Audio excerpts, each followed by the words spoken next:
হারাম রিলেশন, হারাম সম্পর্ক, হারাম প্রেম, হারাম ভালোবাসা, এর থেকে আমরা কিভাবে বাঁচবো?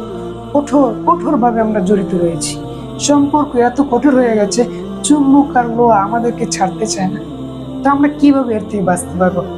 উদাহরণস্বরূপ দেখুন যে কয়েকটা টিপস, এই টিপসগুলো যদি মনে রাখি বা ফলো করি, তাহলে আমরা এই হারাম রিলেশন, হারাম প্রেম, হারাম ভালোবাসা, হারাম সম্পর্ক থেকে আমরা বাঁচতে। যদি আমরা একবার চিন্তা করি, পৃথিবীর মধ্যে যা কিছু রয়েছে, যা কিছু আমরা দেখি, এই সব কিছু কিন্তু অনিস্তির হবে। বাগানে ফুল দেখি, এই ফুলগুলো কিন্তু অনেক দেখতে সুন্দর, এই ফুলগুলো কিন্তু একসময় ঝরে যায়, একসময় ঝরে যায়। এরকম সময়ের সাথে সাথে কিন্তু সবকিছু বদলে যায়, সময়ের সাথে সাথে অনেক কিছু হারিয়ে যায় জীবন থেকে। তো এই হয়তো সময়ের অপেক্ষা করতে হবে, হয়তো কিছুদিন আপনার কষ্ট হবে, 1 মাস, 2 মাস, 3 মাস। সময়ের সাথে সাথে দেখবেন একসময় আপনি ভুলে গেছেন। সময়ের সাথে সাথে অতীতের কথাগুলো আর আপনার মনে হবে না। যদিও মনে হয়, তখন কিন্তু আগের মতো আপনি ব্যথায় ব্যথিত হবেন না, অশ্রু ঝরবে না, তার জন্য মন খারাপ হবে না, ভুলে যাবেন। তো সময়, শুধু সময়ের অপেক্ষা করতে হবে।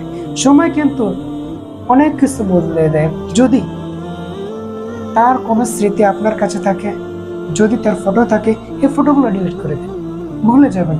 যদি মনে করেন যে তার চিঠি রয়েছে, চিঠিগুলো কি করবেন? ডিলিট করে দিন, তার কথা আর মনে পড়বে না।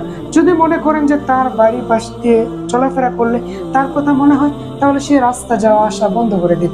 দেখবেন সময়ের সাথে সাথে আপনি আগের মতো নর্মাল হয়ে যাবেন, স্বাভাবিক হয়ে যাবেন। তো এগুলো যদি আমরা স্মরণ করি, ফলো করি, তাহলে দেখবেন অটোমেটিক যার জন্য আপনি এত ব্যথায় ব্যথিত, যার জন্য আপনি এত চিন্তা চেতনা, একসময় এগুলো সব কিছু নর্মাল হয়ে যাবে, কোনো কিছু আর থাকবে না। কারণ সময়ের সাথে সাথে ভাই সবকিছু পাল্টে যায়। যদি সবকিছু পাল্টে যায়, আপনি ধৈর্য ধারণ করুন, ধৈর্যের সাথে সাথে দেখবেন একসময় সব কিছু পরিস্থিতি কি হয়ে যাবে, ঠিক হয়ে যাবে। কারণ সময় কারোর জন্য অপেক্ষা করে না, আর সব কিছু কিন্তু স্থির থাকে না।